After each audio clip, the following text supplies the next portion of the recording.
Yeah, I think that, we've always had a really good sound department. They've always been focused on trying to do something a little different. And for us, it was always kind of about sticking you in the battlefield. And I remember playing with a weapon on Battlefield 2 and watching the animation guy work on it again, and it was just never right.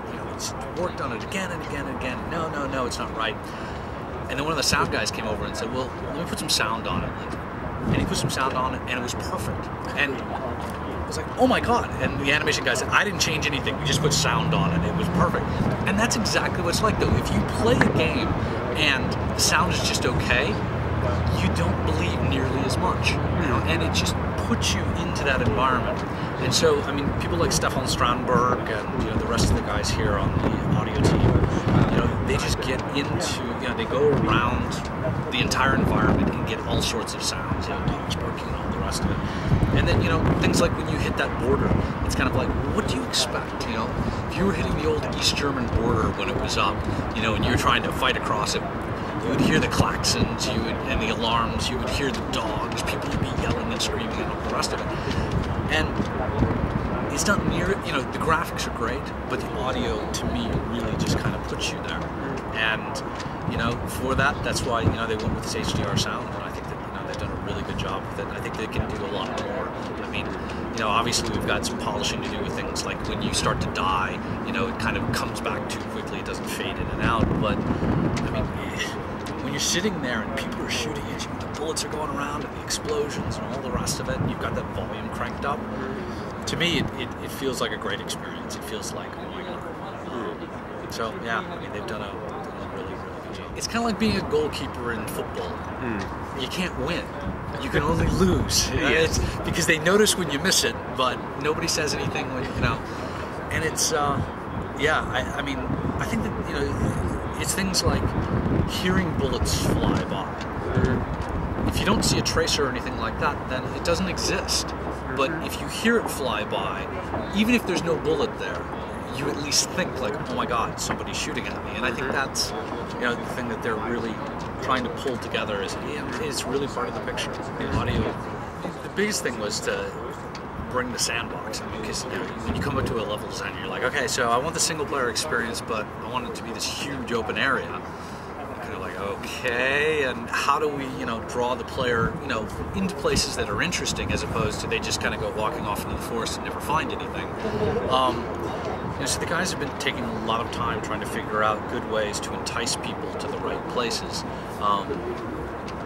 And I think that they've done a good job in pulling together, not funneling people down to like a traditional, you're going to go down this alley, but at the same time attracting you with things like sounds and like visual. I mean, if you're driving through the forest and you see over in the distance some smoke coming up from, say, a crashed helicopter or something, you might be interested in going over there. And of course, there will be something there. Or you see a boat on the water driving by, and it's going towards some place, you're going to naturally start to think about going in that direction. They're using a lot of different elements that you would have in real life. I mean, if you were just walking through this town and you heard music coming out of a cafe, you're going to look over at least in that direction.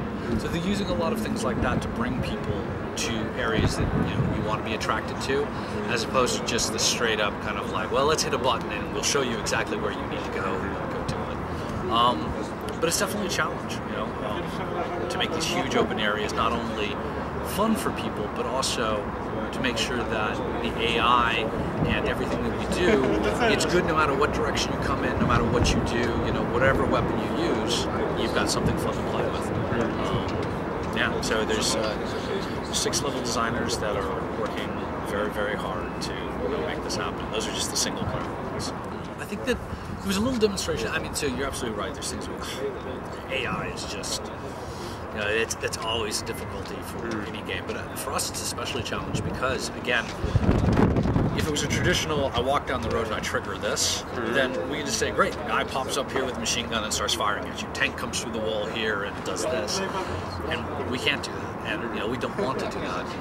And so for us, it's about things like last night when he was firing the anti-aircraft gun, and all the AI started piling on at that point. Because he was the biggest weapon, he was the biggest threat at that point in time. and they want to go after him. And that's really what we want, is we want you to feel like it's much more natural. When he got into the Vodnik Jeep and started driving it forward, and they started pounding on it. Again, you're in a vehicle, you're a big threat, they're going to go after you. When he got out of it, they stopped going after him for a while and started going after some of his friends because they were closer. We want them to feel like, you know, not necessarily that, you know, they're uber smart and they're going to outsmart you, but they're going to react like somebody else will. You know, if you took the multiplayer again, so bring the multiplayer Battlefield experience in, how would another human player go after you? You know, if you duck down, he's going to pull out that RPG and he's going to fire it at you. The other challenge we have, of course, is things like AI flying helicopters, AI driving vehicles, you know, and not just vehicles where, great, the vehicle goes through the wall and it sits there and it just kind of shoots at you until you kill it. I mean, something where it actually, you know, thinks about it, thinks about, you know, there's, you know, how do I get around this? If you take a look at this this scenario when, you know, when it's done, if you decide to blow up the bridge, you know, before the tank gets there, the tank will find another way across. It will go across a ford. It will do something to get to you and try and take you out. So yeah, we're definitely working on the AI. But you know, again, I think that for us it was, you know, it was important to get people here, you know, early. I mean, we're not shipping until 2008, so just to see if people liked it and see if, you know, felt interested. Yeah, I mean, so. They go after, so first of all, they see and they hear. So if they hear a big gun going off, they're going to look over in that direction. The second thing is that if you have, you know, if you're in a tank and one of your buddies is sitting there in the ground, they're going to go after the guy in the tank because it's a bigger threat. So the AI has threat levels that it looks at and says, this is a bigger threat, I will try and kill this first. Go on. So, you know, that's, you know, the AI really, we really want it to react more like human players. If you were doing, you know, a multiplayer game, you know, the guys would go after the tank first. They wouldn't go after, you know, the little rifleman standing out there somewhere.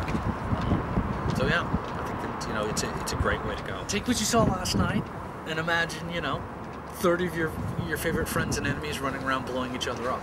You know, I mean, you can have a lot, you know, all the weapons and vehicles and everything you saw and more to, you know, a lot of fun.